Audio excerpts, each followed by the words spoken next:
প্রিয় দর্শক, পবিত্র মাহে রমজান উপলক্ষে বাংলার জনপদের বিশেষ আয়োজন রোজার তাৎপর্য ও গুরুত্ব এই নিয়ে আমাদের স্টুডিওতে কথা বলার জন্য উপস্থিত আছেন ইসলামী চিন্তাবিদ, খ্যাতিসম্পন্ন মুফাসসিরে কোরআন আলহাজ হাফেজ কারি মাওলানা মুফতি মোহাম্মদ হাবিবুর রহমান কাশিমি। মুহতারাম, রমজানুল মোবারক, আপনাকে স্বাগত জানাচ্ছি। কেমন আছেন আপনি? জি আলহামদুলিল্লাহ, আপনাকে স্বাগত। মুহতারাম, একটু যদি বলতেন, আজ তো মাহে রমজানের প্রথম দিন, তো ইতিমধ্যে অনেকক্ষণ আসলে রোজার সময় অতিবাহিত হয়ে গিয়েছে, রোজার যদি একটু তাৎপর্যটা একটু যদি বলতেন। আলহামদুলিল্লাহ ওয়া কাফা ওয়া সালামুন আলা ইবাদিহি আল্লাযিনা ইসতাফা, আম্মা বা'দ, ফাউযু বিল্লাহি মিনাশ শাইতানির রাজীম, বিসমিল্লাহির রাহমানির রাহিম। قال الله تعالى في القرآن المجيد ثم أتموا الصيام إلى الليل. وقال النبي صلى الله عليه وسلم إذا دخل رمضان وفتحت أبواب السماء وفي رواية وفتحت أبواب الجنة وفي رواية وفتحت أبواب الرحمة وغلقت أبواب جهنم إلى آخر। আলহামদুলিল্লাহ, আল্লাহ শুকর আদায় করছি যে আল্লাহ তাআলা আমাদেরকে এই করোনা ভাইরাসের এই মহা মুসিবত সারা পৃথিবীতে ছড়িয়ে ছিটিয়ে মানবতার ভীষণ ক্ষতি সাধন হওয়া সত্ত্বেও মহান আল্লাহ তাবারক তাআলা আপনাকে আমাকে হায়াতের মতো বহুত বড় দামি এক নিয়ামত দান করে এখনো বাঁচিয়ে রেখেছেন। এই জীবদ্দশায় আমরা রজব এবং শাবান মাসে বারবার এই দোয়া পড়েছিলাম, আল্লাহুম্মা বারিক লানা ফি রজব ওয়া শাবান ওয়া বাল্লিগনা রমাজান। হে আল্লাহ, আপনি আমাদেরকে রজব এবং শাবানের বরকত দান করুন এবং রমজান মাস পর্যন্ত আমাদেরকে পৌঁছে দেন। তা আল্লাহ শুকর যে আমরা রমজানে প্রবেশ করতে পেরেছি, আল্লাহ আমাদেরকে করিয়েছেন। বাকি এই রমজান পূর্ণ ঈমান ও আমলের সাথে এবং রোজা শেষ হওয়ার সাথে সাথে আমরাও যেন পুরোপুরি গুনাহ মুক্ত জিন্দেগি তৈরি করতে পারি, আল্লাহ আমাদেরকে তৌফিক দান করুন, আমিন।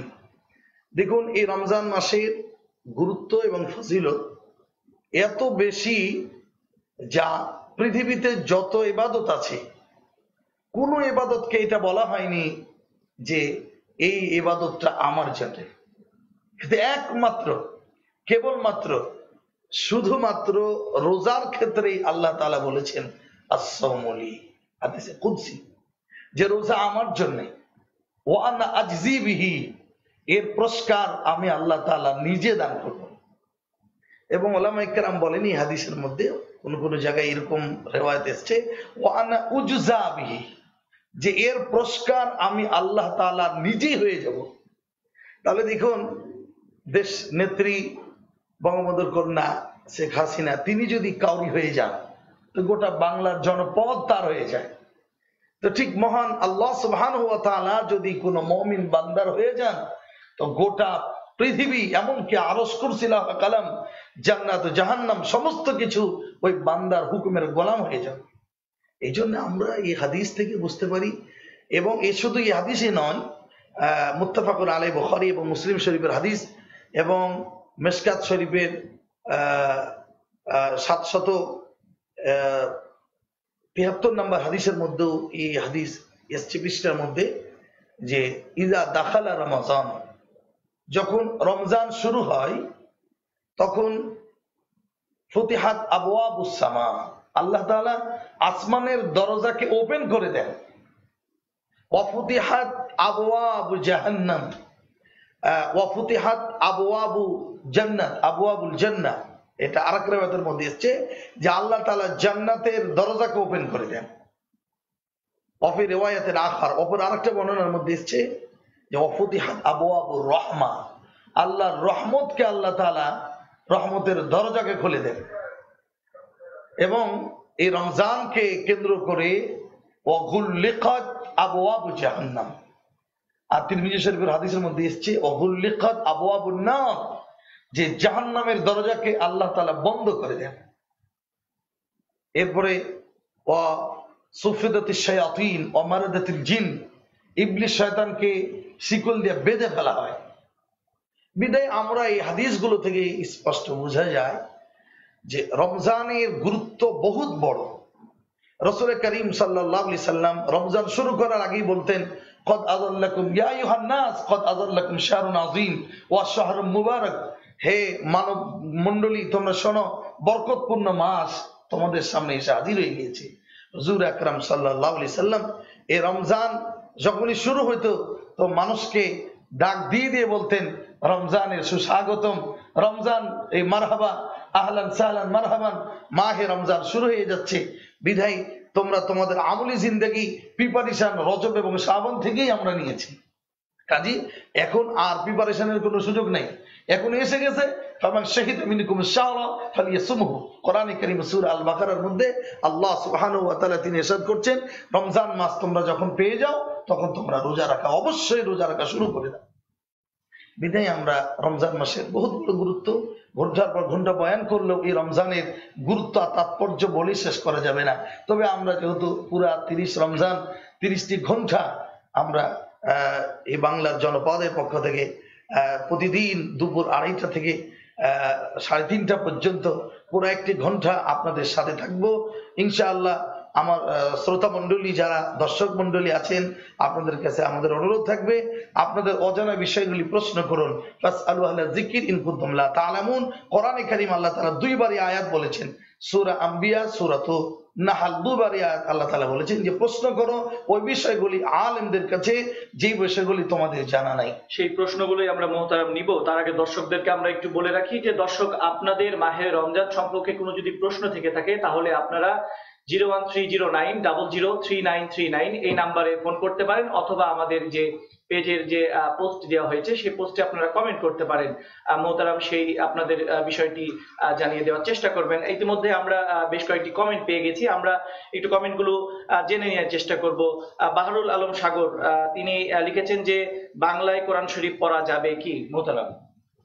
জি ভাই, বাহরুল আলম তিনি যে প্রশ্ন করেছেন, আসলে আমাদের পুরা বছর ব্যাপী কোরআন শরীফ পড়া হয় না, অনেক ভাইরা পড়েন না, কিন্তু রমজান যখন আসে তখন তিনাদের প্রত্যেকের একটা আগ্রহ হয়, এবং যারা হাফেজে কোরআন, যারা রমজানে তারাবি পড়ান এবং সূরা হোক আর খতম হোক, প্রত্যেকেই তাদের একটা উসুল হয়ে গেছে যে সেহরির পরে নামাজ পড়ে যখন ঘুমায়, ঘুম থেকে উঠার পরে ওযু গোসল করে প্রথম কাজ হলো তারা কোরআন শরীফের তেলাওয়াত করে। আর কোরআনে কারীম এমন একটা নিয়ামত, আল্লাহ পাকের দেওয়া এমন এক কিতাব যে হাদিস শরীফের মধ্যে এসেছে যে আফজলুল ইবাদাতি তিলাওয়াতুল কোরআন, তোমরা তেলাওয়াত করো। আফজলুল ইবাদত, সর্বোত্তম নফল ইবাদতের মধ্যে, নিঃসন্দেহে ফরজের মধ্যে নয়, নফল ইবাদতের মধ্যে সর্বোত্তম ইবাদত হচ্ছে কোরআন তেলাওয়াত করা। এবং কোরআন শরীফ যারা তেলাওয়াত করে তার জন্য হাদিস শরীফের মধ্যে এসেছে যে আল জান্নাতু তাশতাকু ইলা 5 নাফার, যে 5 শ্রেণীর মানুষের জন্য জান্নাত অধীর আগ্রহ নিয়ে চাতক পাখির মতো ওপেন হয়ে অপেক্ষা করতে থাকে। 1 নম্বর হলো তেলাওয়াতুল কোরআন, যারা কোরআন তেলাওয়াত করে তাদের জন্য। মোহতারাম বাহরুল আলম ভাই যিনি প্রশ্ন করেছেন, আসলে এই প্রশ্নটা আমরা একটু বলি। উনি জানতে চেয়েছেন যে বাংলা কোরআন শরীফ, যে কোরআন শরীফের আরবিগুলো লেখা থাকে, এটা দেখে দেখে উনি পড়বেন। আসলে কোরআন শরীফ যে আরবিতে বানানো, উহিব্বুল আরাবি লিসালাস, নবীজি বলছেন 3টা কারণে তোমরা আরবিকে ভালোবাসো। লিআন্না আরাবিয়্যুন, নবীজি বলছেন আমার ভাষা আরবি। ওয়াল কুরআনু আরাবিয়্যুন, কোরআনের ভাষা হচ্ছে আরবি। ওয়া লিসানু আহলিল জান্নাত আরাবিয়্যুন, আর জান্নাতের ভাষা হচ্ছে আরবি। বিদায় এই 3টা কারণে আরবিকে ভালোবাসো। তো ভাই, যাকে ভালোবাসবো তাকে কি দূরে রাখবো না কাছে নিব? যে আমার ভালোবাসার মানুষ তাকে আমরা বুকে নিয়ে ঘুমাই, তাহলে মানুষ যাকে ভালোবাসলাম তাকে বুকে নিলাম, আর আমরা আরবিকে ভালোবাসি তাকে বছরের পর বছর দূরে ঠেলে রাখলাম, এর নাম ভালোবাসা নয়। ভালোবাসার অর্থ হলো আমরা জান মাল দিয়ে এ কোরআনকে শিখে নেওয়া এবং আরবি থেকে কোরআনটা পড়া। এখন প্রশ্ন হলো যে যিনি পারেন না, এখন এই মুহূর্তে উনি বাংলা পড়লে সওয়াব হবে কিনা? সওয়াব হওয়া না হওয়া, দেওয়া না দেওয়ার মালিক তো একমাত্র আল্লাহ। আমরা তিনাকে নিরুৎসাহিত করব না, তবে আমরা এতটুকু বলবো যে কোরআনের হক আদায় হয় না। কোরআনের প্রত্যেকটা শব্দ, যেমন হামজা মানে আলিফ যাবার আ, আইন যাবার আ, এই আ উচ্চারণটা কোনোদিন আ দ্বারা হয় না। তো আপনি এই কোনোদিন বাংলা আরবি যিনারা লিখেছেন, যদি সঠিক কোনো আলেমের কাছে পরামর্শ নিতেন তাহলে হয়তো কোনো আলেম এটা অনুমতি দিতেন না। কারণ কোনোদিনই আরবি বাংলাতে লেখা উচ্চারণ করা যায় না।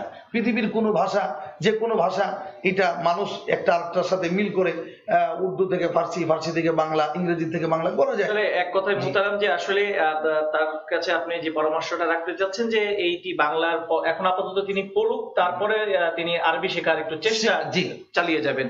পরবর্তী আরেকজন আমাদেরকে ইমরান হোসেন ভাই, তিনি আমাদেরকে কমেন্টে প্রশ্ন করেছেন যে টিভি দেখে তারাবির নামাজ পড়া যাবে কি না? না, এর কোনো সুযোগ নাই। মানে এখনো তো ডিজিটাল যুগ, অনেক মানুষ অনেক রকম চাবে যে সামনে টিভিতে নামাজ হচ্ছে, সে দেখে দেখে, আমাদের এক মন্ত্রী ভাইও হয়তো এরকম বলেছেন, আসলে না জানার কারণে এটা বলছেন, উনি তো আলেম নন, কাজী একজন মন্ত্রী ভাইয়ের কথাই আমাদের দলিল হবে না। সে যেই হোক, আমরা যখন নামাজ পড়বো নামাজের সুন্নত তরিকায়, যেমন কিয়াম অবস্থায় থাকবো তখন নজর থাকবে সিজদার জায়গায়। হ্যাঁ, যখন আমরা সিজদা রুকুতে যাব তখন আমাদের নজর থাকবে দুই পায়ের বৃদ্ধাঙ্গুলির উপরে। আবার যখন আমরা সিজদা যাব তো দুই হাতের মধ্যস্থলে। কাজে আমি রুকু সিজদার মধ্যে গিয়ে মাথা উঁচু করে আমি টিভি দেখে দেখে, এটা কোনোদিন সম্ভব নয়। আবার মোহতারাম এখানে কিন্তু আরেকটি বিষয় চলে আসে যে এই দেখা যাচ্ছে টেলিভিশনে তারাবির নামাজ আদায় করছে অনেকে, তো এটা অনেক সময় দেখা যায় যে কারেন্ট চলে যায়, তখন সে কি করবে, এই বিষয়টি আসলে অনেকটা ধোঁয়াশার ভিতরে থেকে যায়।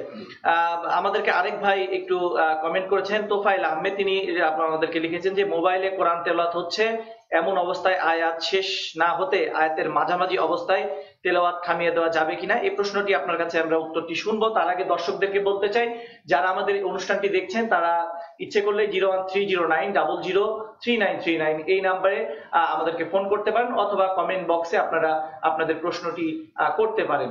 মোহতারাম, যে প্রশ্নটি আমাদেরকে তোফায়েল আহমেদ করেছেন, মোবাইলে কোরআন তেলাওয়াত হচ্ছে, এমন অবস্থায় আয়াত শেষ না হতে আয়াতের মাঝামাঝি অবস্থায় তেলাওয়াত থামিয়ে দেওয়া যাবে কিনা? যেহেতু আল্লাহ পাকের কালাম কোন জায়গায় হ্যাঁ কোন জায়গায় না একমাত্র আলেম ছাড়া আমরা সাধারণ মানুষের জন্য বোঝা সম্ভব না, বিধায় আমরা মোবাইলে রিংটোন হিসাবে কোনো কোরআন শরীফ, সূরা ইয়াসিন বা রহমান বা বিশিষ্ট কোনো আয়াত এগুলা ব্যবহার না করাই হচ্ছে যুক্তিসঙ্গত। কাজে কেউ যদি এটা দিয়েও থাকে, আমরা বলবো এটা সহি নয়, এটা সঠিক নয়। কারণ আপনি এমন একটা জায়গায় গিয়ে অফ করলেন যেখানে অর্থের বিঘ্ন ঘটতে পারে। কাজে অর্থের বিকৃতি করে কোরআনকে আপনার বিজ্ঞানের আবিষ্কারের সাথে আমরা এটাকে ইউজ করব, এর জন্য কোরআন আসে নাই। বিধায় আমরা ওইভাবে রিংটোন বাজতেছে অথবা কোরআনে, হ্যাঁ এটা হতে পারে যে আমি কোরআন তেলাওয়াত শুনছিলাম, তখন আমি এটা অফ করে বিরতি করে আমার জরুরত সেরে নিলাম, এরপরে আমি আবার ওপেন করে শুনলাম, এটা হতে পারে। কিন্তু আমার মোবাইল এসছে, ওই সময় আমি মোবাইল রিংটোন হিসাবে রিংটোন দিয়ে রেখেছি কোরআন, এটা তাড়াহুড়া করে কেটে দিয়ে আমি আমার বন্ধুর কথা শুনছি, তো দেখা গেল আপনার কথাটা কোরআনের কথা চেয়ে দামি হয়ে গেল। কাজে এটা কোনোদিনই হতে পারে না। ওমান আস্তাকু মিনাল্লাহি কিলা, আল্লাহ তাআলা বলছেন আমার কথা চাইতে অতি সত্য কথা আর কার হইতে পারে। বিধায় আল্লাহ পাকের কালামের সাথে ইহা অবমাননা এবং মাস্কারা ঠাট্টা করা ছাড়া আর কিছু নয়। বিধায় আমরা এটাকে করবো না। ধন্যবাদ মোহতারাম অনেক সুন্দর করে উত্তর দেওয়ার জন্য। আমাদেরকে আরেক ভাই মোহাম্মদ হুমায়ুন মোল্লা, তিনি আসলে আহলে হাদিসের কোনো তরিকা আছে কিনা এই বিষয়টি তিনি প্রশ্নটি একটু পরিষ্কার করেননি, যে তিনি আসলে আহলে হাদিসের কোন তরিকার কথা বলছে। আমরা হুমায়ুন মোল্লা ভাইকে আরেকবার বলবো যে একটু পরিষ্কার করে আপনি আরেকটি প্রশ্ন করুন, যে কি বিষয়টা আপনি আসলে জানতে চেয়েছেন। আমাদেরকে আরেকজন আসলে প্রশ্ন করেছিলেন তাজকিয়া, আমাদের এক বোন, তিনি বলেছেন যে নামাজে কোরআন দেখে পড়া যাবে কিনা। দেখুন, ইতিমধ্যেই দুই একজন ভাই, আমরা নাম বলবো না কাউরি, ইতিমধ্যে আমরা দেখতে পেয়েছি যে বলেছেন যে নামাজে দাঁড়িয়ে দাঁড়িয়ে কোরআন পড়া যাবে। আসলে যেহেতু জমহুর উলামা ইকরামের খেয়াল হলো নামাজের মধ্যে দেখে দেখে তেলাওয়াত করলে একাগ্রতা নষ্ট হয়, কাজে আমরা কোরআন দেখে দেখে নামাজ পড়বো, ইহা নামাজের মধ্যে একাগ্রতা খুলুসিয়াতই থাকবে না, সেখানে নামাজ হওয়ার তো কোনো প্রশ্নই ওঠে না। এখন দুই একজন সাহাবা ইকরাম বা দুই একজন ইমামদের কোনো মত থাকতে পারে যারা দেখে দেখে পড়ছে, কাজে এটা নফল ইবাদত, নফলের মধ্যে কেউ যদি দাঁড়িয়ে দাঁড়িয়ে সে কোরআন শরীফ পড়ে আমরা কেনই বা তাকে বাধা দিব। কিন্তু জমহুর উলামা ইকরামের এবং অধিকাংশ আহলে সুন্নাত ওয়াল জামাতের খেয়াল হলো যে নামাজ যখন আদায় করব তখন মুখস্থ ভাবে না দেখে একাগ্রতার সাথে নামাজ আদায় করা। ওমা উমিরু ইল্লা লিয়াবুদুল্লাহ মুখলিসিনা লাহুদ্দিন, হ্যাঁ তোমরা ইবাদত বন্দেগী যেটা আল্লাহর কাছে কবুল হবে না, কিন্তু ওইটাই হবে যেটার মধ্যে খুলুসিয়াত থাকবে। আর কোরআন শরীফ যখন দেখে পড়বো তখন এর মধ্যে খুলুসিয়াতের অনেক কমতি এসে যাবে, কারণ ওটা বুঝবো না, আমি নামাজের কথা মনে রাখবো। বিধায় আমরা এটার উপর ফতোয়া নয়, ফতোয়া হচ্ছে না দেখে কোরআন শরীফ নামাজের মধ্যে পড়া। এখন কাজী কেউ যদি নফল ইবাদত, যেহেতু কেউ না পড়লে সব, না পড়লে গুনাহ হচ্ছে না, নফল নামাজ যদি কেউ মাঝে মাঝে ছেড়ে দেয় এই জন্য গুনাহ হচ্ছে না, তারাবির নামাজ বা যে কোনো নফল নামাজ, সেখানে সে দাঁড়িয়ে যদি দেখে পড়ে তো সে দাঁড়িয়ে অন্তত পড়ার শব্দ পাইলো। কাজে আমরা তাকে ওইভাবে আঘাত করতে চাই না, আমরা পরামর্শ দিব আপনি অল্প মুখস্থ করুন, ফাকরা মা তায়াসসারা মিনাল কোরআন, ওইটুকু নামাজের মধ্যে পড়ুন। মোহতারাম, এরই সংশ্লিষ্ট আরেকটি প্রশ্ন আপনার কাছে একটু রাখতে চাই যে যেহেতু ধর্ম মন্ত্রণালয় থেকে বলা হচ্ছে যে হাফেজ সহ 12 জনকে মসজিদে তারাবির নামাজ জামাতে আদায় করার কথা, তো অধিকাংশ মানুষ আসলে বাড়িতে তারাবির নামাজ পড়ছে, তো সেক্ষেত্রে তারা কোরআন খতমে পড়বে না সূরা তারাবি পড়বে, আর যদি সূরা তারাবি পড়ে তাহলে কোন কোন সূরা দিয়ে পড়তে হবে বা কোন সূরা পড়ার আছে, এটি যদি একটু বলতেন। জি, যেহেতু ধর্ম মন্ত্রণালয় থেকে যেটা সিদ্ধান্ত নেওয়া হয়েছে এটা জাতির কল্যাণে, জনগণের সুবিধা বিবেচনা করে এবং এই করোনা ভাইরাস এই মুসিবত থেকে যেন আমরা রক্ষা পাই এটা খেয়াল করেই ধর্ম মন্ত্রণালয় থেকে ওলামা ইকরামের ফতোয়ার ভিত্তিতে এই আইনটা করা হয়েছে। বিধায় এটা মেনে চলা আমাদের জন্য যুক্তিসঙ্গত এবং ইহাও একটা ইবাদতের অংশ।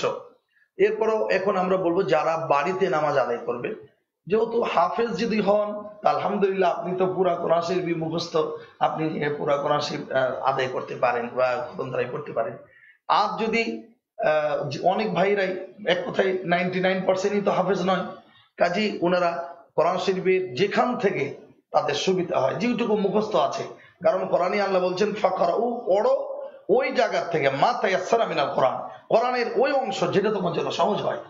আর কোরআনকে আল্লাহ তৈরি করেছেন ওয়ালাকাদ ইয়াসসারনাল কোরআন লিযিকর ফাহাল মিন মুদ্দাকির, যে কোরআনকে অবশ্যই আমি খুব সহজ করে তৈরি করেছি, জ্ঞানীদের জন্য ইহা আসলেও সহজ। দেখুন আমরা কোরআন সারা বছর ধরে না পড়ে এটা আমাদের কাছে জটিল হয়ে গেছে, কিন্তু বাংলা, অঙ্ক, ইংরেজি, আমার মাতৃভাষা বাংলা, কিন্তু ইহাও কিন্তু সহজ নয়। ইহা আমরা বলতে বলতে পড়তে পড়তে সহজ হয়েছে। ইংরেজি আমার মাতৃভাষা নয়, এরপরও বলতে বলতে লিখতে লিখতে এটা আমাদের কাছে জন্মের পরের থেকেই আমরা এবিসিডি শিখেছি। আমরা আরো আরেকটি প্রশ্নের উত্তর আমরা একটু আপনার কাছে জানার চেষ্টা করব। একজন আসলে রমজান সম্পর্কে প্রশ্নটি করেনি, তিনি একটু ভিন্ন বিষয়ে প্রশ্ন করেছেন যে মোহাম্মদ শাকিল আহমেদ ভাই একজন আমাদেরকে প্রশ্ন করেছেন যে খাঁচার ভেতরে কি পাখি পোষা যাবে কিনা। আসলে যেহেতু রমজান মাসের আমাদের একটা টার্গেট হলো মানুষকে রোজার মাসাল মাসাইল সম্পর্কে অবগত করা, এই জন্য আমি প্রথম পর্যায়ে বলবো আমার দর্শক মন্ডলীদেরকে যে আপনারা রমজানের বাইরের প্রশ্নগুলো একটু কম না করাই ভালো আর কি। তারপরেও যেহেতু করেছেন আমার এক ভাই, তো খাঁচার ভিতরে পাখি এ তো স্বাধীন, আল্লাহ তাআলা তাকে স্বাধীন করে তৈরি করেছেন, বিধায় একে খাঁচার মধ্যে আবদ্ধ করে রাখা এই অনুমতি কে দিল? ইহা সঠিক নয়, বরং ইহা মাখলুকের সাথে খারাপদায়ক আচরণ করা। আল খালকু আইয়ালুল্লাহ, হাদিসের মধ্যে হচ্ছে প্রতিটা মাখলুক আল্লাহর সৃষ্টির পরিবারভুক্ত। কাজী ফাহাব্বুল খালকি, কেউ যদি মাখলুকের সাথে ভালো ব্যবহার করে, মহব্বত করে, তো সে যেন আল্লাহর সাথেই ভালো ব্যবহার করলো। আর আল্লাহ সৃষ্টির সাথে অমানবিক কোনো আচরণ করলে সে যেন আল্লাহর সাথেই খারাপ আচরণ করলো। আর আল্লাহর সাথে খারাপ আচরণ করলে তার কি পরিণতি হতে পারে আমরা সবাই ইহা বুঝি। বিদায় আমি অনুরোধ করব কোন পাখি এইভাবে টিয়া পাখি হোক অথবা যে কোনো পাখি হোক আমরা খাঁচার ভিতরে আবদ্ধ করে আমার বাড়ির সৌন্দর্যতা বৃদ্ধিকরণের জন্য ইয়া আমরা করছি। আপনি কি খেয়াল করছেন গোটা পৃথিবীকে আল্লাহ তাআলা সৌন্দর্যতা বৃদ্ধিকরণের জন্য হাজারো প্রক্রিয়া আল্লাহ তাআলা নিয়েছেন। বিদায় আপনাকে আর বাড়ি সুন্দর করে সাজার জন্য পাখিকে যন্ত্রণা দেওয়ার আর কোনো উচিত নয়। ধন্যবাদ মোহতারাম অনেক সুন্দর করে উত্তর দেওয়ার জন্য। আমাদেরকে আবু সালেহ জনি ভাই তিনি আমাদেরকে লিখেছিলেন যে রমজানের তাৎপর্য কি। আমাদের মোহতারাম অনুষ্ঠান শুরুর আগেই এই তাৎপর্য নিয়ে অনেক বিস্তারিত আলোচনা করেছেন। যদি অন্য কোনো প্রসঙ্গে আপনার যদি আলোচনা থেকে থাকে তাহলে আপনারা প্রশ্ন করতে পারেন, সেটি আপনারা আমাদেরকে কমেন্ট বক্সে করতে পারেন। আবার 0130900393939 এই নাম্বারে আপনারা ফোন করতে পারেন। আমরা পরবর্তী প্রশ্নতে চলে যেতে চাই। সুমন পারভেজ তিনি লিখেছেন যে নাপাক অবস্থায় সাহারি খাওয়া যাবে কিনা, এমন ভাবে সাহারি খেয়ে রোজা রাখলে রোজা হবে কিনা। জি ভাই, যে প্রশ্ন করেছেন নাপাক অবস্থায় সেহরি খেলে আহ, এই সেহরির দ্বারা রোজা হবে কিনা। নাপাক বিশেষ করে নাপাক দুই ধরনের হয়, একটা হলো বড় নাপাক আর একটা হলো ছোট নাপাক। হদসে আসগর হদসে আকবর আরবি শব্দ।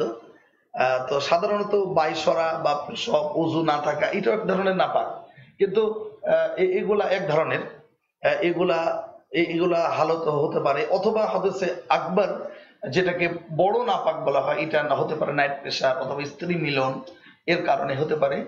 যে নাপাক, এই নাপাকি থেকে পবিত্র হইয়া পবিত্র হালতে ইফতার করাটাই মুস্তাহাব, এটা উত্তম বলা হয়েছে। কিন্তু দেখা গেল এমন একটা হালত যে 5-10 মিনিট আছে আজানের, এখন আমি গোসল করতে গেলে সেহরি খেতে পারবো না, আর যদি আমি সেহরি খাই তাহলে গোসল করতে পারবো না। এখন এই মুহূর্তে আপনাকে সেহরিটা ওই নাপাক অবস্থায় হাত যেটুকু পবিত্র না হলে নয়, নাপাক অবস্থায় খেয়ে নিতে হবে। এরপরে আপনি এখন নামাজের প্রস্তুতি, নামাজ তো আরো আজানের পরে 10-15 মিনিট টাইম পাবো, এখন আমি গোসল করে পবিত্র হইয়া এরপরে নামাজের জন্য তৈরি হব। এইভাবে যদি সে সেহরি খায় তাহলে তার সেহরি খাওয়াও সঠিক হবে এবং তার রোজাও আলহামদুলিল্লাহ হয়ে যাবে। এখন যদি বেচারা গোসল করতে চলে যায় সেহরি না খেয়ে, তাহলে পরে সেহরি না খাইলে যে রোজা হবে না এমনটি না, সে পবিত্র হইয়া উজু টুজু করে নামাজ টামাজ পড়লো, সেহরি খেলো না, আলহামদুলিল্লাহ তার রোজা হয়ে যাবে। কিন্তু সেহরিটা খেতে হয় 3টা কারণে। হাদিস শরীফের মধ্যে এসছে যে as-সাহরু বারাকাতান, সেহরির মাঝে আল্লাহ তাআলা বরকত রেখেছেন। যে সেহরি খাওয়ার কারণ হলো নবী করিম সাল্লাল্লাহু আলাইহি ওয়াসাল্লাম সেহরি করেছেন, তাহলে সেহরি করা সুন্নত, সেহরি খাওয়া বরকত, সেহরি খাইলে রহমত হয়। এই 3টা কারণে আমাদের সেহরি করা জরুরি, কিন্তু ফরজ ওয়াজিব নয়, মুস্তাহাব। ভালো, আমরা যদি শেষ রাত্রে, অনেক ভাইরা রাত 2টা-3টায় ঘুমাবে, উনি ভালো মতো খানা দানা খেয়ে ঘুমিয়ে গেছেন, সেহরির সময় উঠে অন্তত একটু পানি বা একটা খেজুর খেয়ে সেহরি ধরে নেবেন, তাহলে 3টাই ফজিলত তিনি পাইলেন। কিন্তু মোহতারাম, আমি আরেকটু আপনার কাছে বিস্তারিত একটু শুনতে চাই যে অনেকের উপরে যখন গোসল ফরজ হয়ে যায়, আপনি বলছিলেন যে সেহরি খাওয়ার পরই গোসল করার কথা, অর্থাৎ এখন দেখা যাচ্ছে যে সেহরির সময় শেষ হয়ে গেছে, তারপরে দেখা যাচ্ছে যে গড়গড়ে যে কুলিটি করতে হয় অনেক সময়, তো এরপরে তো যে শ্বাসনালী কণ্ঠনালী আছে আমাদের, এখানে তো পানি প্রবেশ করার সম্ভাবনা থেকে যায়, তাহলে ওই সময়টা রোজা নষ্ট হবে কিনা? না, এখানে যেহেতু ফরজ হলো গোসলের 3টা, তার মধ্যে আপনি একটা প্রশ্ন করেছেন একটা, আর তাহলে সারা শরীর ধৌত করা।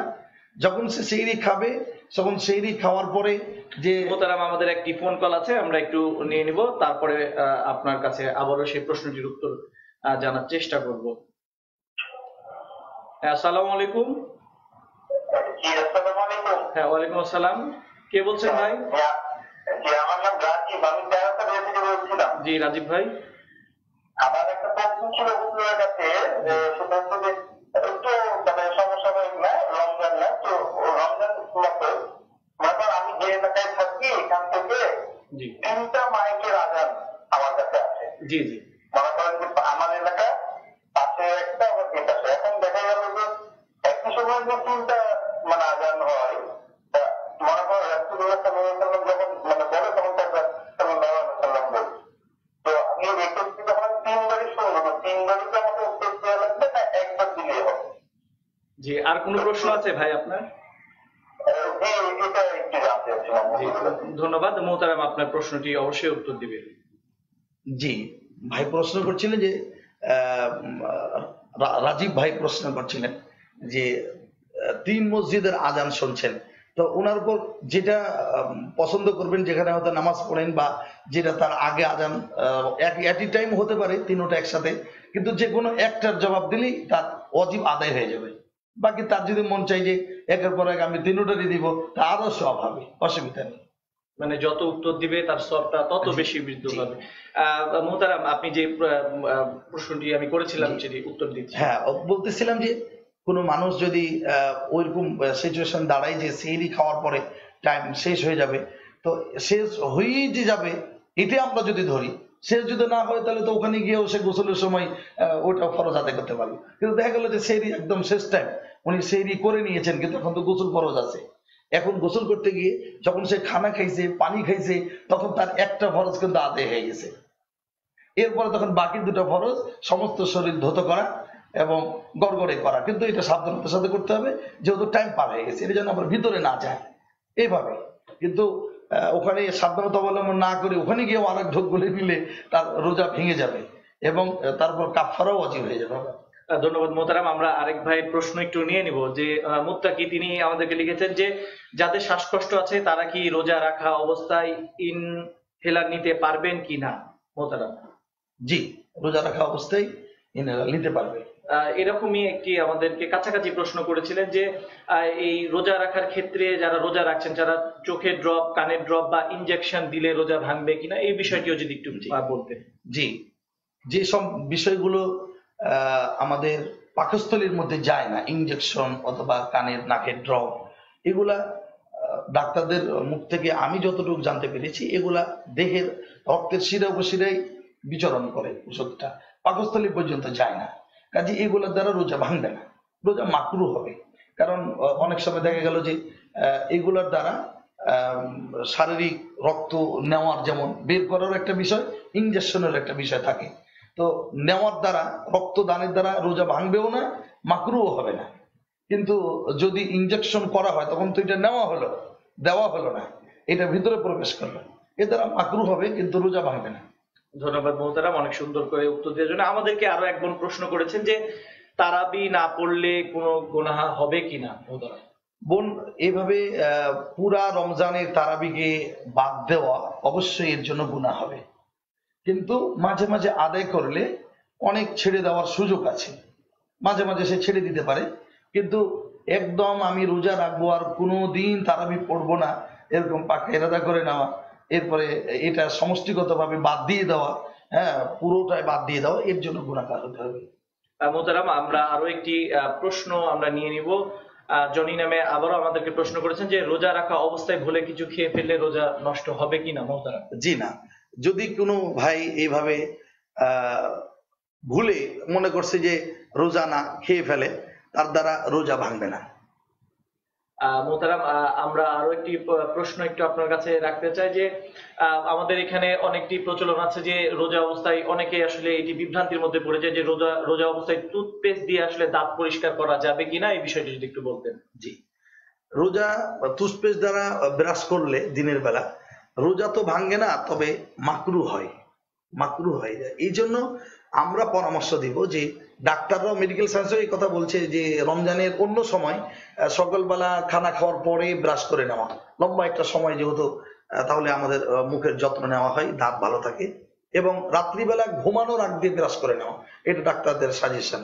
যেহেতু রমজান মাস, এখন আমরা সেহরি খাবো, সেহরি খাওয়া দাওয়ার পরে আমরা ব্রাশ করে নিব, সময় ইনশাল্লাহ আমরা একটু আগে উঠবো এবং ব্রাশ করে নিব। এরপরে যখন আমরা নামাজ পড়ে ফজর পরে ঘুমিয়ে যাব, ঘুম থেকে উঠবো 10টা 11টার সময়, যে সময় হোক, উঠার পরে আমরা মেসওয়াক করতে পারবো। মেসওয়াক কাঁচা ডাল হতে পারে অথবা শুকনো হতে পারে, এর দ্বারা রোজা ভাঙবেও না, মাকরুও হবে না। কিন্তু কোনো পেস্ট ব্যবহার করা, অনেকে নেশা আছে, গুল খায়, গুল ব্যবহার করে, খাইলো না, হয়তো দাঁতে দিল, এইগুলার দ্বারা রোজা ভাঙবে না, তবে রোজা মাকরু হবে। এই জন্য আমরা পরামর্শ দিয়ে থাকি যে পেস্ট ব্যবহারটা হবে সেহরির পরপরই, রোজা শুরু হওয়ার আগে। ধন্যবাদ মোহতারাম। আমরা আরেকটি প্রশ্ন আমাদের কাছে আরেক ভাই করেছিলেন যে রমজানের প্রত্যেক দিনের জন্য আলাদা আলাদা ভাবে কি নিয়াত করা আবশ্যক, নাকি পূর্ণ মাসে নিয়ত একবারই করে নিলে হবে? মানে রোজার যে নিয়তের কথা তিনি বলছিলেন। আসলে নিয়ত করা রোজার জন্য ফরজ, কিন্তু নিয়ত বলা ফরজ নয়। একটা হলো করা আর একটা হলো বলা, দুই জিনিস। নিয়ত করা, যেমন রমজান শুরু হচ্ছে, এই দোস্ত রোজা রাখবো রে, হ্যাঁ, এটা মুখ দা বলা হলো। আর মনে মনেই সে প্রিপারেশন নিয়ে আসে যে আল্লাহ তুমি আমাকে তৌফিক দিও, আমি কিন্তু সামনে রোজা রাখবোই, প্রতি বছর রাখি, এবারও রাখবো, নিয়ত কিন্তু হয়ে গেছে। কাজেই নিয়তটা আরবিতেই হইতে হবে, হ্যাঁ, এটাও জরুরি নয়। হ্যাঁ, এইভাবে আরবিতে কেউ রাখলে রাখতে পারে না, হয়তো আসুমা গাদাম মিন শাহরি রমজান আল মুবারকে যেগুলা আমরা বড় একটা নিয়ত পাই, এগুলা কোনো হাদিস এবং কোরআনের কথা নয়, এগুলা মানুষরাই হয়তো নিয়তটাকে আরবিতে কেউ বানাইছে, কোন ইসলামী মনীষী। কাজে আমি বলবো ওই নিয়ত আরবিতে পড়ার, মুখস্থ করার এই কষ্টের সময়টুকু আপনি কোরআনের একটা আয়াত মুখস্থ করেন, আর আপনি বাংলায় আপনি নিয়ত মনে মনে করবেন। নিয়ত বলা তো আপনার জন্য জরুরি নয়। কাজে বাংলায় প্রতিদিন হতে পারে অথবা রমজানের শুরুতে একবারও হতে পারে। মোহতারাম যদি বাংলায় একটু বলতেন যে কিভাবে আসলে, যে প্রতিদিন যদি সে নিয়ত করে, তাহলে সে সেই খাওয়ার পরে আল্লাহ আমি আজকের রোজা রাখার নিয়ত করলাম, তাহলে এটা আজকের হলো। আর যদি সে পুরা মাসের নিয়ত করে তো বলবে আল্লাহ আমি পুরা রমজান আমি রোজা রাখবো, আল্লাহ আমি নিয়ত আজকে করে নিলাম। আচ্ছা, তাহলে মোহতারাম মানে প্রত্যেক দিন আর তাহলে নিয়ত করার না, প্রয়োজন নেই। নিয়ত হয়ে যাবে, কারণ উঠছে সেহরি খাচ্ছে, এই তো তার নিয়ত হয়ে যাচ্ছে। ধন্যবাদ মোহতারাম। আমরা আরেকটি প্রশ্ন আপনার কাছে আসলে করতে চাই যে মুখের লালা পেটে ঢুকলে রোজা থাকে কিনা। যে অনেক সময় দেখা যায় যে আমাদের সমাজে অনেকে আসলে থুতু যেটি সেটি কিন্তু বারবারই আসলে ফেলতে থাকে, তারা অনেকে মনে করে হয়তো বা যে থুতু গিললে পরে রোজা হবে না। না, এই বিষয়ে যদি একটু বলতেন। মুখের যেহেতু এক ধরনের পেটে অ্যাসিডিটি তৈরি হয় দীর্ঘ সময় না খেয়ে থাকার কারণে, মুখে থুতু উঠতে থাকে, এইটা বাইরের কোনো জিনিস নয়, এটা আল্লাহ পাকের একটা নিয়ামত, এটা ভিতরের জিনিস। এইটা আছে বলে আমরা বেঁচে আছি। এই মুখের লালা না থাকলে আস্তে আস্তে শুষ্কতার কারণে আমরা মরে যাব। কাজে এটা আপনি গিলে নিবেন, সমস্যা নাই। আর হ্যাঁ, প্রচুর পরিমাণে যদি বেশি হয় যেটা গিলতেও খারাপ লাগছে, এটা আপনার ফেলারও অনুমতি আছে। কাজে কেউ থুথু মুখের মধ্যে এটা গিললে রোজা ভাঙবে না। তবে হ্যাঁ, যদি দাঁতের ফাঁক দিয়ে অনেক পরিমাণে রক্ত বের হয়, অথবা দেখা গেল যে রাত্রিবেলা পান খেয়ে দিনের বেলা এসে তার পানের কিছু অংশ রয়ে গেছে, এগুলা সে গিলে নিলে সকাল 7টা-8টার সময়, তাহলে তার রোজাও ভাঙবে এবং তাকে কাফারাও দিতে হবে। কারণ সে অসতর্কতাবশত এই কামটা সতর্কতা অবলম্বন করে নাই, কারণ এর জন্য তাকে কাফারা দিতে হবে এবং কাজাও আদায় করতে হবে। ধন্যবাদ মোহতারাম। আরেকটি প্রশ্ন আপনার কাছে করতে চাই যে শুধু খাবার অথবা পানি না খেলেই রোজা কবুল হয়ে যাবে, মানে বিস্তারিত ভাবে যদি আমি একটু বলি যে আমরা খাবার খাচ্ছি না, পানি খাচ্ছি না, রোজা রাখছি, কিন্তু আমরা যে গীবত বা অন্যান্য অশ্লীল কাজ যে বিরত থাকা সেটি থাকছি না। তো এই ক্ষেত্রে কি এই দুটি কাজ না করলে কি রোজা? হাদিসের মধ্যে এসছে যে ওই ব্যক্তির রোজা আমার কোনোই দরকার নাই। যে ব্যক্তি শুধু না খেয়ে থাকলো, পানা হাত থেকে বিরত রাখলো, স্ত্রী সম্ভোগ থেকে বিরত রাখলো, অথচ তার জাবানের হেফাজত, হাতের হেফাজত এগুলা করলো না, গীবত শেখাত পরনিন্দা পরচর্চা এগুলা করলো অনবরত, তাহলে এরকম রোজাদারের রোজার আমার কোনো দরকার নেই। রাসূল করিম সাল্লাল্লাহু আলাইহি ওয়াসাল্লামের হাদিসের মধ্যে বলছেন। কাজে আমরা যেমন খানা, স্ত্রী সম্ভোগ এগুলা তো হলো বৈধ, এগুলা রমজানের আগেও বৈধ, রমজানের রাত্রিবেলাও বৈধ। কিন্তু দেখুন, বৈধ জিনিসগুলা দিনের বেলা অবৈধ হয়ে যাচ্ছে, তাহলে গীবত শেখাত পরনিন্দা পরচর্চা যেটা রমজানের আগেও হারাম, পরও হারাম, সকালেও হারাম, বিকালেও হারাম, রাতও হারাম, দিনও হারাম। কাজে এই হারাম কাজ রমজান মাসে কি করে হালাল হতে পারে? কাজে আসুন আমরা এই গুনাহ থেকে বেঁচে থাকার জন্য আমরা আপ্রাণ চেষ্টা করি। আল্লাহ আমাদের তৌফিক দান করুন। আমরা দর্শকের আর কি প্রশ্ন নিব, তার আগে যারা দর্শক আমাদের এই অনুষ্ঠানটি দেখছেন তারা ইচ্ছে করলে এখানে আমাদের মোহতারাম আছে, তার কাছে আপনারা প্রশ্ন করতে পারেন 01309003939 এই নাম্বারে, অথবা আপনারা আমাদের ফেসবুকের যে কমেন্ট অপশনটি আছে সেইখানে আপনারা আমাদেরকে কমেন্ট করতে পারেন। আমরা আরেকজন দর্শকের প্রশ্ন নিয়ে নেব। রিফাত, তিনি আসলে না লিখেছেন যে নিমের ডাল দিয়ে দাঁত ব্রাশ করলে কোনো সমস্যা আছে কি না? জি না, সমস্যা তো নাই, বরং যত মেসওয়াক আছে তার ভিতরে নিমের মেসওয়াক এটার বহুত বড় ফজিলত এসেছে, এবং এটা ডাক্তারি মতো এবং ইসলামের মতো। রাসূল করিম সাল্লাল্লাহু আলাইহি ওয়াসাল্লাম বলছেন, আস-সিওয়াক মাতহারাতুল লিল ফাম ওয়া মারযাতুল লির-রব। মেসওয়াক মুখকে পবিত্রতা দেয় এবং আল্লাহ সুবহানাহু ওয়া তাআলার সন্তুষ্টি এনে দেয়। এবং এই হাদিসের ব্যাখ্যার মধ্যে লেখা হয়েছে যে মেসওয়াককারী ব্যক্তি 70 ধরনের দেহের কল্যাণ আছে, এবং সবচেয়ে ছোট মানের কল্যাণ যেটা মৃত্যুর সময় তার কালিমা নসিব হওয়া। কাজী এটা নিমের মেসওয়াক যে কত দামি ইহা বলাই বাহুল্য, ডাক্তাররাও বলে এবং ইসলামও তাই বলছে। এবং জাইতুনের মেসওয়াকও হতে পারে, যে কোনো মেসওয়াক হতে পারে। মেসওয়াক নিমের এটা বহুত বড় ফজিলত। এর তিক্ততা থাকলেও, এটার কারণে গলায় গেলেও এটার কারণে রোজা ভাঙবে না। কিন্তু আমরা ওই নিমের হয়তো ছোল বাকলা চিবিয়ে চিবিয়ে মুখের মধ্যে নিয়ে উঠে গিলে নিলাম, তাহলে কিন্তু রোজা ভেঙে যাবে। জি মোহতারাম, ধন্যবাদ। আমাদেরকে আরেকজন হোসেন ভাই প্রশ্ন করেছিলেন যে যে সামাজিক দূরত্বের কথা বলা হচ্ছে সরকারের পক্ষ থেকে, সেটি নামাজেও যদি সামাজিক দূরত্ব রেখে বজায় রেখে নামাজ পড়ে তাহলে সেই নামাজ আসলে হবে কিনা? কারণ অনেক সময় দেখা যায় যে আমরা গায়ে গায়ে লেগে নামাজ আদায় করি। দেখুন, আসলে রাষ্ট্রীয়ভাবে যে বিষয়টা বলা হয়েছে তারা ডাক্তারি মতে এটা বুঝেছেন, তাই তারা বলেছেন। কিন্তু নামাজটা তো হলো মাত্র অল্প কিছু সময়। নামাজের মধ্যে কাতার সোজা করা ইহা ওয়াজিব, এবং এটা ইমামের দায়িত্ব নামাজ শুরু করার আগে কাতারকে সোজা করা। এখন কাতার সোজা এবং দুইজনের মাঝে যেন ফাঁকা না থাকে। এটা ইমামের কর্তব্য তাদেরকে বলে কাছাকাছি করে দেওয়া, কিন্তু কাছাকাছি হলেই যে তার কাছে ভাইরাস ছড়াই যাবে, তার কাছে হয়ে যাবে, ইয়া ইসলাম এলাও করে না। বিধায় আমরা বলবো যারা আপনারা নামাজে আসবেন কাতার সোজা করে কাঁধে কাঁধ ঠেসাঠেসি করে দাঁড়াবো না, আমরা অবশ্যই একটু রিল্যাক্সের সাথে একটু ফ্রি ভাবে দাঁড়াবো। কিন্তু ফ্রি ভাবে মানে রাষ্ট্রীয় ভাবে যেমন 6 ফুট বলা হচ্ছে মনে হয় নাকি, যে 3 ফুট যে দূরত্ব, আমরা এটা নামাজের ক্ষেত্রে গ্রহণ করি নাই এবং করব না। কাজে আমরা ওইখানে এমনি তো সংখ্যা বাড়িয়ে দেওয়া হয়েছে 10 জন, এমনি নামাজে 12 জন, তারাবির নামাজে 12 জন, এমনি অক্তিয়ার নামাজে 5 জন। কাজে এখানে এই মানুষগুলো যারা আসে তারা তো রোগে আক্রান্ত না, রোগ মুক্ত, সকল দিক থেকে বোঝা যাচ্ছে এখানে সমস্যা নাই। কাজেই আমরা নামাজের ক্ষেত্রে এই সরকারি নিয়মটা, সরকারও কিন্তু মসজিদের মধ্যে ওই গোল আকার আবৃত্তি করে দেয়নি। কাজী ইমাম আমরাও কিন্তু এটাই বলবো যে নামাজ একটা ইবাদত, আমরা এখানে এই রসিকতাটা করব না। এটা ভালো মন্দ সবকিছুর মালিক একমাত্র আল্লাহ।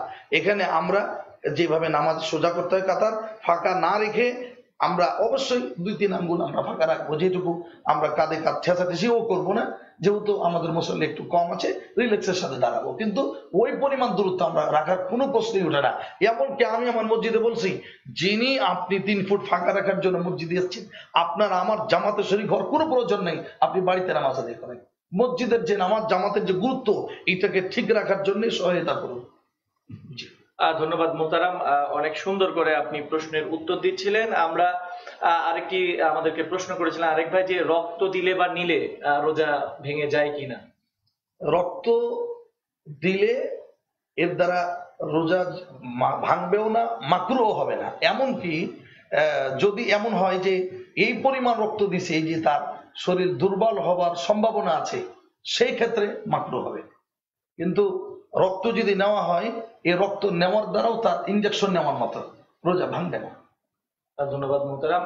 আমরা আরেকটি প্রশ্ন একটু আমাদেরকে করেছিলেন আরেকজন বোন, যে ছেলে এবং মেয়েদের উপর কখন রোজা ফরজ হয়। ইসলামের আহকাম গুলা রাসূল করিম সাল্লাল্লাহু আলাইহি ওয়াসাল্লাম বলছেন, মুরু আওলাদাকুম বিস-সালাহ ওয়া হুম আবনাউ 7 সিনিন, তোমরা নামাজের জন্য বাচ্চাদেরকে আদেশ করো যখন তার বয়স 7 বছর হয়। আর ওয়াজরিবুহুম, তাদেরকে প্রহার করো যখন তার বয়স 10 সিনিন, 10 বছর হয়। কাজে 10 বছর হলে ইসলামী নিয়ম অনুসারে ছেলে হোক আর মেয়ে হোক, 10 বছর হলে ইসলামের সকল হুকুমগুলো তার উপর বর্তাবে। কাজে 10 বছর বয়স হয়ে গেলে রোজা রাখা, নামাজ পড়া এগুলো ফরজ হয়ে যাবে। কাজে 10 বছরের ছেলে বা মেয়ে তাকে রোজা রাখা জরুরি। আর অভ্যাস ট্রেনিংটা শুরু হবে 7 বছর থেকে, মাঝে মাঝে ধরবে, মাঝে মাঝে ছাড়বে। আবার দিনে 2-3 বার রোজা রাখছো তুমি, এইভাবে রসিকতা করা। যেমন আমি আমার ছেলেকে, ছোট বাচ্চা 6 বছরে, আমি বলি বাবা তুমি আজকে 3টে রোজা রাখবা, সকালবেলা খাই, আবার নাস্তার সময়, আবার দুপুরবেলা, আবার রাতে। বলে আমরা একটা করছি তুমি একাই 3টে করছো। এর দ্বারা বাচ্চারা উদ্বুদ্ধ হয়, যে এইভাবে বাচ্চাদেরকে উৎসাহিত। এখন আসলে যারা অভিভাবক আছেন তারা এই চেষ্টার উপরে রাখা আসলে, বা তাদেরকে তাগিদ দেওয়া। মোহতারাম, আরেকটি আমরা প্রশ্ন নিতে চাই, যে ব্যক্তি কষ্টকর কঠিন কাজ করার কারণে রোজা রাখতে অসুবিধা অনুভব করে, তার কি রোজা ভঙ্গ করা জায়েজ আছে কিনা। আর যারা একেবারে পরিশ্রম করে, দেখা যাচ্ছে যে পাথর ভাঙে অথবা রিক্সা চালায়, এমন ব্যক্তির উপরে আসলে শরীয়ত কতটুকু রোজার মানে আরোপ করে রেখেছে। দেখুন, আমি আপনাদের মাঝে যেসব কারণে রোজা না রাখার অনুমতি আছে, এরকম মূল কারণ আমরা হাদিস ও কোরআন থেকে খুঁজে বের করেছি, 5টা পেয়েছি আমরা। 5 কারণে সে ইচ্ছা করলে রোজা নাও রাখতে পারে। 5 শ্রেণীর মানুষ। 1 নম্বর হচ্ছে, কেউ যদি শরীয়ত সম্মত কোনো কারণে সফরে থাকে, মুসাফির। আল্লাহ কোরআনে কারীমে সূরা আল বাকারা বলছেন, ওমান কানা মারিজান আও আলা সাফারিন ফাইদ্দাতুম মিন আইয়ামিন উখরা। কেউ যদি সফরে থাকে অথবা অসুস্থ হয়, তাহলে সে রোজা না রেখে রোজা ভেঙে দিতে পারে, পরবর্তীতে তাকে অবশ্যই তা আদায় করতে হবে। 2 নম্বর কারণ হচ্ছে, রোগে আক্রান্ত কোনো ব্যক্তি, সে রোগ বেড়ে যাবে অথবা রোজা রাখলে মারা যাওয়ার সম্ভাবনা আছে, এরকম অসুস্থ ব্যক্তি, এক কথায় সেও রোজা না রেখে রোজা ছেড়ে দিতে পারে, সুস্থ হলে তখন সে আবার রাখবে। 3 নম্বর হলো রোগ মুক্তির পর দুর্বলতা, এমন দুর্বলতা অনুভব করছে যে এখন রোজা রাখলে আবার অসুস্থতাটা বেড়ে যাবে, অথবা দেখা গেল যে তার রোগটা ভালো হবে না, অথবা দিনের বেলা তাকে ওষুধ খাওয়া লাগছে 2 বা 3 বার, তো এই কারণে সে রোজা না রাখার অনুমতি আছে, সুস্থ হলে তাকে আবার রাখতে হবে। 4 নম্বর কারণ হলো গর্ভবতী কোনো মা, হ্যাঁ, অথবা কোনো বোন, তারা গর্ভ অবস্থায় অথবা ডেলিভারির পর বাচ্চাকে স্তন পান করানো হালতে, এই অবস্থাও মা বোনদের জন্য রোজা না রাখার সুযোগ আছে ইচ্ছা করলে। সে এই জন্যই যে সে গর্ভে পেটের মধ্যে বাচ্চা আছে, এখন যদি সে রোজা রাখে তাহলে বাচ্চা মারা যাওয়ার ভয়, অথবা নিজে মারা যাওয়ার ভয়, অথবা দুধ পান করাচ্ছে বাচ্চা দুধ পাবে না, অথবা মা খুবই দুর্বল হয়ে যাবে, এ সময় রোজা না রাখার অনুমতি আছে। আর যদি সে রেখে নেয়, রাখতে পারে, তো আলহামদুলিল্লাহ খুবই উত্তম। আর 5ম নাম্বার সুযোগ হলো মেন্সের পিরিয়ড, নারীদের মেন্স অথবা নেফাসের বাচ্চা হওয়ার পরে যে 40 দিন, এই সময়টাকে নেফাসের সময় বলা হয়, এই সময়গুলোতে তারা রোজা না রাখার সুযোগ পাচ্ছে। বাকি এই 5টি যে কারণ আপনাদের সামনে পেশ করলাম, এর বাইরে কোনো সুযোগ নাই রোজা না রেখে ভেঙে দেওয়ার কোনো সুযোগ নাই। ধন্যবাদ মোহতারাম। দর্শক, আমরা কিছুক্ষণ আছি অনুষ্ঠানে। আপনাদের যদি কোনো প্রশ্ন থেকে থাকে তাহলে আপনারা 01309003939 যে নাম্বারটি আমাদের স্ক্রিনে আপনারা দেখতে পাচ্ছেন, এই নাম্বারে আপনারা ফোন করতে পারেন, অথবা আমাদেরকে কমেন্ট করতে পারেন। মোহতারাম আছে আপনাদের রোজার যে কোনো সংক্রান্ত প্রশ্নের উত্তর দেওয়ার জন্য।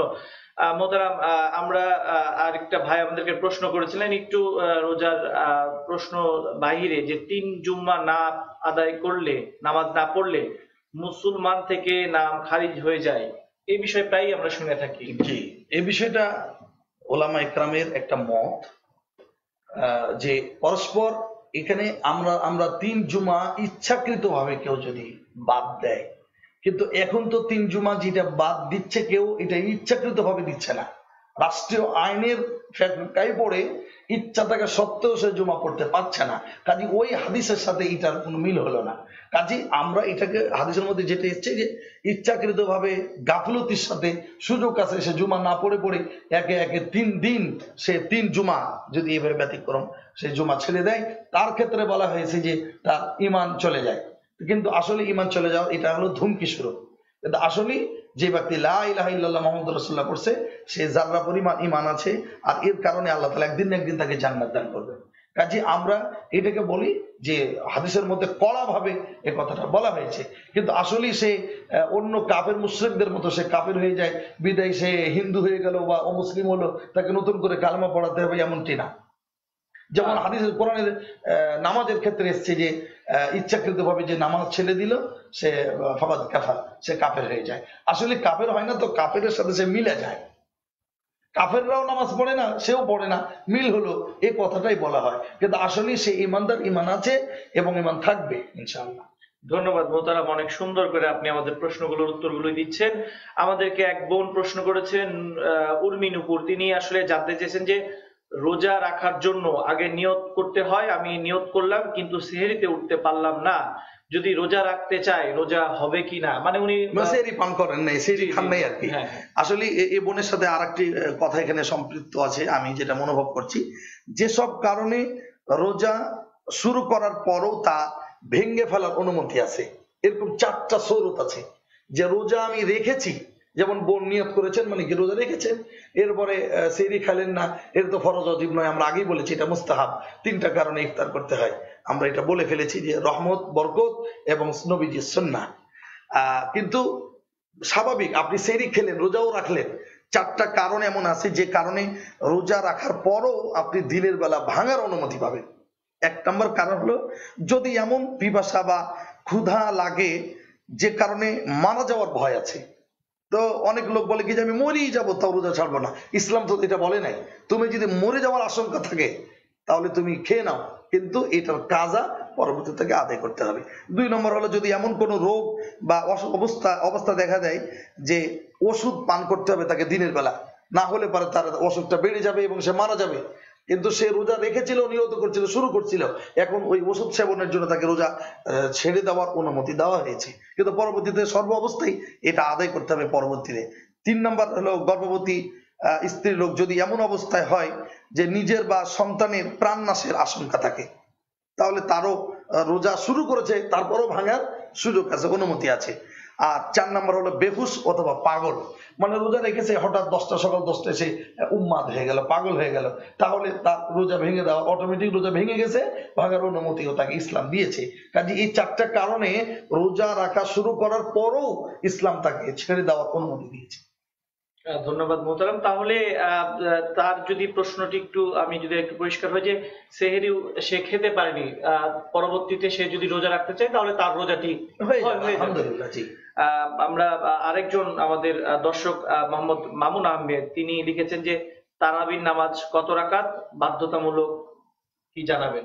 আসলে দেখুন, যেহেতু নফল সুন্নাহ বলা হয়েছে, যে তারাবির নামাজ যেটা সুন্নাত, যেটা নফল, এখানে রাকাত বেঁধে দেওয়ার জন্য আমরা মানুষকে বাধ্য করব যে এটা পড়তেই হবে এমনটি না।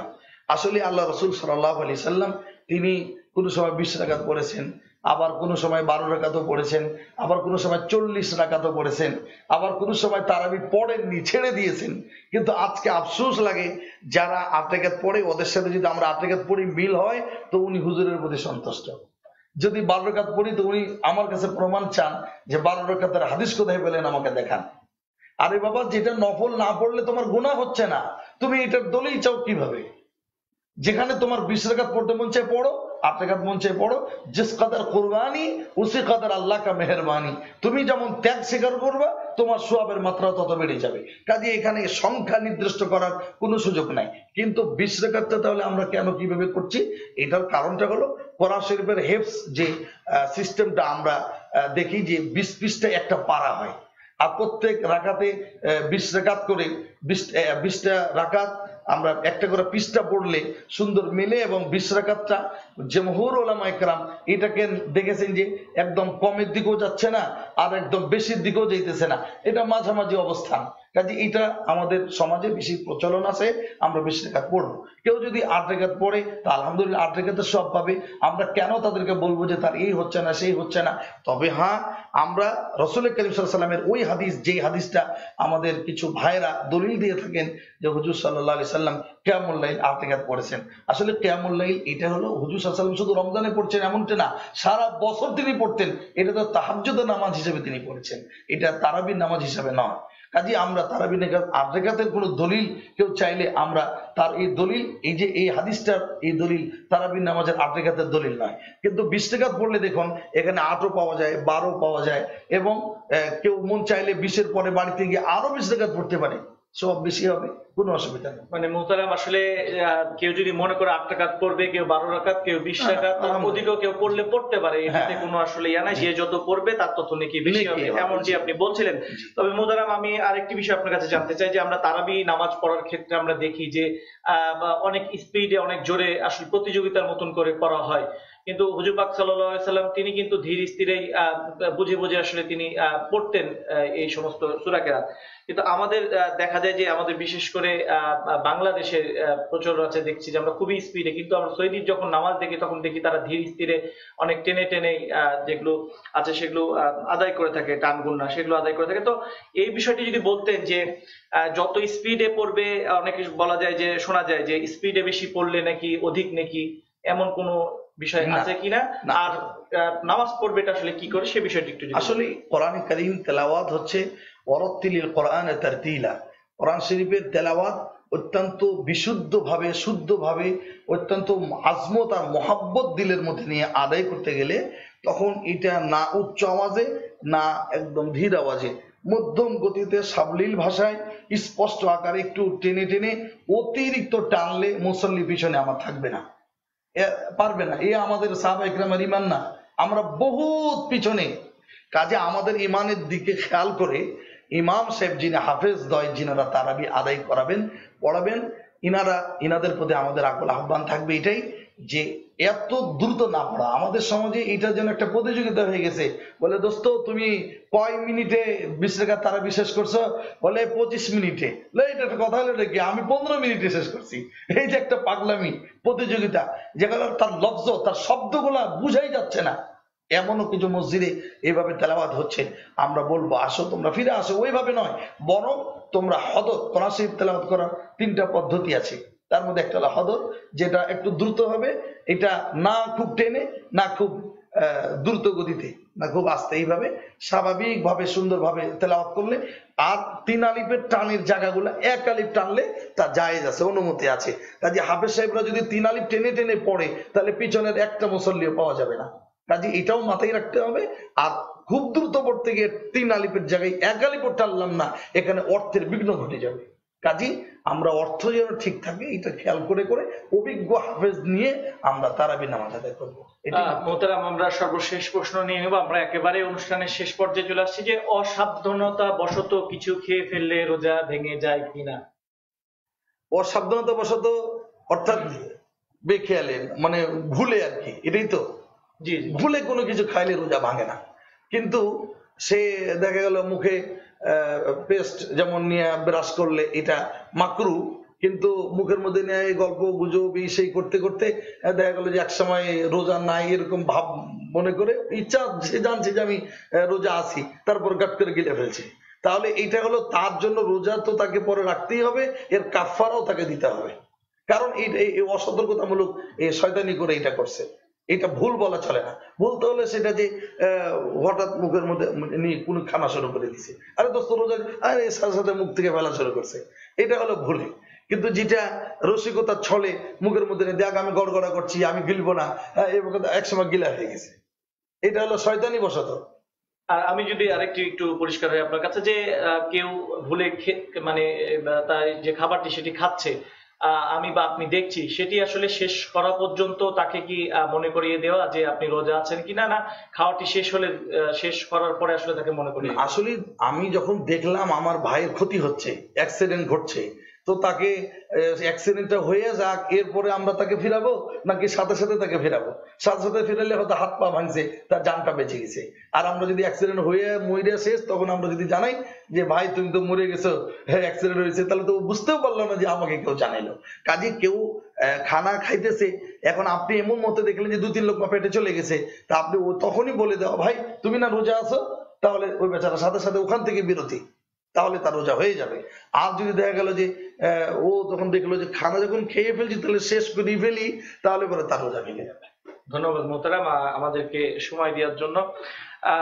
দর্শক, আপনারা এখন দেখছিলেন আমাদের অনুষ্ঠান রোজার যে তাৎপর্য, গুরুত্ব এই বিষয় নিয়ে অনেক সুন্দরভাবে উত্তর দিচ্ছিলেন আপনাদের প্রশ্নের মুফতি হাবিবুর রহমান কাশেমি। দর্শক, আগামীকালকে ঠিক 2টা 30 মিনিটে আমরা আবারও হাজির হব। আপনাদের যদি কোনো প্রশ্ন থেকে থাকে তাহলে আপনারা ওই সময়তে আমাদেরকে ফোন কলে অথবা কমেন্ট বক্সে কমেন্ট করে আপনারা আমাদেরকে প্রশ্ন করতে পারেন। তো দর্শক, আপাতত আপনারা সকলে ভালো থাকবেন, সুস্থ থাকবেন।